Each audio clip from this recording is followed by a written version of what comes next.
باللہ من الشیطان اللعین الرجیم بسم اللہ الرحمن الرحیم وصلی اللہ علی محمد وآل بیتہ الطیبین الطاہرین المعصومین۔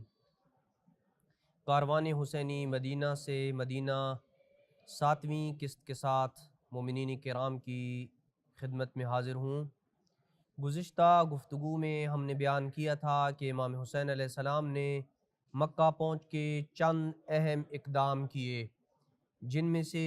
ایک خط امام علیہ السلام نے اہل بصرہ کو لکھا، ایک خط اہل کوفہ کو لکھا، اور تیسرا اہم ترین خط امام حسین علیہ السلام نے مدینہ منورہ اپنے بھائی محمد بن حنفیہ اور بنو ہاشم کو لکھا جو مدینہ منورہ میں تھے۔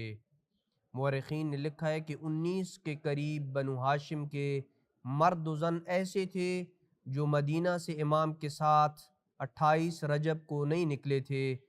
امام علیہ السلام کے اس خط کی بدولت کاروان حسینی کے ساتھ مکہ مکرمہ میں یہ 19 افراد آن ملے تھے۔ امام باقر علیہ السلام سے روایت ہے کہ امام حسین علیہ السلام نے مکہ اپنے بھائی محمد بن حنفیہ اور بنو ہاشم کی طرف خط لکھا، جس خط کا متن یہ تھا: بسم اللہ الرحمن الرحیم، من الحسین ابن علی الى محمد ابن علی ومن قبلہ من بنی ہاشم، اما بعد فإن من لحق بی استشہد ومن لم يلحق بی لم يدرک الفتح والسلام۔ حسین ابن علی کی طرف سے محمد بن علی اور ان کی وساطت سے بنو ہاشم کے نام، اما بعد جو میرے ساتھ مل گیا وہ جام شہادت نوش کرے گا، یعنی جو کاروان حسینی کے ساتھ شامل ہو گیا اس کا مقدر شہادت ہے، اور جو میرے ساتھ میرے کاروان میں شامل نہ ہوگا فتح و کامیابی کو درک نہ کر پائے گا۔ والسلام علیکم ورحمۃ اللہ وبرکاتہ۔ اگرچہ امام کا یہ خط انتہائی مختصر ہے لیکن بہت عظیم معانی کو اپنے اندر سموئے ہوئے ہے، اور یہی وجہ ہے کہ علماء نے اس خط کی مختلف تفاسیر بیان کی ہیں، جن میں سے اہم ترین تفاسیر کو ہم اپنے سامعین کے سامنے بیان کر رہے ہیں۔ پہلی تفسیر، اس تفسیر کو علامہ مجلسی نے اختیار کیا ہے،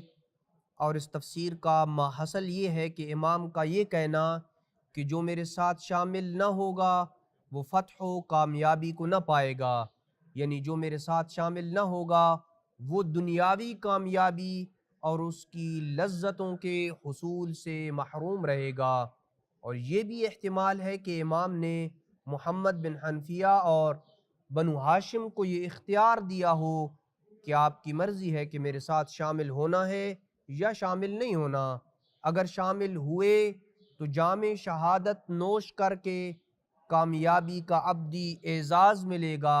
اور جو میرے ساتھ شامل نہ ہوگا وہ کامیاب نہ ہوگا۔ گویا امام انہیں کاروان حسینی میں شامل ہونے یا نہ ہونے کے متعلق اختیار دے رہے تھے کہ شامل نہ ہونے والے پہ کسی قسم کا کوئی گناہ نہیں ہے۔ لیکن کسی صورت میں بھی امام علیہ السلام کے کلام میں فتح و کامیابی کی تفسیر دنیاوی فتح و کامیابی سے کرنا درست نہیں ہے، کیونکہ امام کسی دنیاوی مقصد کے حصول کے لیے مدینہ سے کربلا نہ نکلے تھے کہ کل اگر حسین یہ جنگ جیت گئے تو اپنے ساتھ شامل ہونے والوں کو دنیاوی منافع اور مناصب تقسیم کریں گے، لہٰذا یہ پہلی قسم کی تفسیر امام علیہ السلام کے اہداف کے ساتھ بالکل مناسبت نہیں رکھتی ہے۔ دوسری تفسیر جسے شیخ باقر شریف القرشی نے امام کے کلام میں فتح و کامیابی سے مراد لیا ہے، وہ یہ ہے کہ ایسی قربانی جس کے نتیجے میں انسان کے اہداف جیت جائیں، ایسی قربانی جس کے نتیجے میں انسان کے اصول تا قیامت زندہ رہیں، ایسی قربانی جس کے نتیجے میں اس شخص کا نام حق حق و عدل کی علامت بن جائے اور اس کی شخصیت اتنی عظیم بن جائے کہ اس کی شخصیت کسی ایک خاص ملت، امت اور گروہ کے لیے وہ شخصیت نہ ہو، بلکہ پوری عالم انسانیت کے لیے وہ شخصیت ہو، اور اس فتح سے بڑھ کے کوئی عظیم فتح نہیں ہو سکتی۔ اس جیت اور کامیابی سے بڑھ کے کون سی عظیم جیت ہوگی؟ گویا امام کہہ رہے تھے کہ جو میرے ساتھ شامل ہوگا اگرچہ اس کا سر کٹ جائے گا، لیکن اس کے اصول اور اہداف قیامت کا سورج طلوع ہونے تک زندہ رہیں گے۔ اور اسی فتح و کامیابی کی طرف امام علیہ السلام نے اپنے اس خط میں اشارہ کیا۔ تیسری تفسیر، اس تفسیر کو سید عبد الرزاق المکرم نے اختیار کیا ہے کہ امام حسین علیہ السلام کا یہ کہنا کہ جو میرے ساتھ شامل ہوا وہ جام شہادت نوش کرے گا، اور جو میرے ساتھ شامل نہ ہوا وہ کامیاب نہ ہوگا۔ گویا امام کہنا چاہ رہے تھے کہ مجھے شہادت سے ایسی کامیابی ملے گی جس کے نتیجے میں رسول خدا کا دین زندہ ہوگا، بدعتوں کا خاتمہ ہوگا، بنو امیہ کے مظالم کھل کر سامنے آئیں گے، لوگ اس حقیقت کو سمجھ لیں گے کہ اہل بیت کے علاوہ خلافت و امامت کا کوئی حقدار نہیں ہے۔ میری شہادت کے نتیجے میں گمراہی کے ستون گریں گے اور صراط مستقیم سے باطل کے کانٹوں کا صفایا ہو جائے گا، عدل و توحید کے ارکان مضبوط ہوں گے۔ پس جو میرے اس کاروان میں شامل ہوگا ان نتائج میں میرے ساتھ کھڑا ہوگا، اور یہی سب سے بڑی قربانی ہے۔ یہی وجہ ہے کہ امام سجاد جب مدینہ واپس آئے تو ابراہیم بن طلحہ بن عبید اللہ نے امام علیہ السلام سے یہ پوچھا تھا، من الغالب،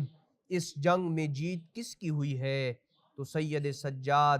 نے یہ ارشاد فرمایا تھا، اذا دخل وقت الاذان، جب نماز کا وقت داخل ہو جائے، فاذن واقم، تو اس وقت آذان و اقامت کہنا، تعرف الغالب، تو تجھے پتہ چل جائے گا اس جنگ میں جیت کس کا مقدر بنی ہے۔ گویا امام سجاد کہہ رہے تھے یزید نے جو دین محمدی کو مٹانے کی کوشش کی تھی اور رسالت محمدی کے اہداف کو خاک میں ملانے کی کوشش کی تھی، میرے بابا کی قربانی نے اس کی کوششوں کو خاک میں ملا کے لا الہ الا اللہ محمد الرسول اللہ کے کلمے کو قیامت تک تحفظ دیا ہے۔ اور حقیقی جیت سر کو تن سے جدا کرنے میں نہیں ہوتی، کبھی انسان کا سر تن سے جدا ہو جاتا ہے تب بھی وہ فاتح اور کامیاب قرار پاتا ہے۔ پس امام عالی مقام کے اس کلام سے واضح ہو جاتا ہے کہ اس خط میں فتح کا معنی وہ ہے جو دوسری اور تیسری تفسیر میں مراد لیا گیا ہے، اور کامیابی صرف میدان جنگ میں زندہ بچ جانے کا نام نہیں ہے، بلکہ اپنے مقصد کو دوام دینا ہی حقیقی کامیابی ہے۔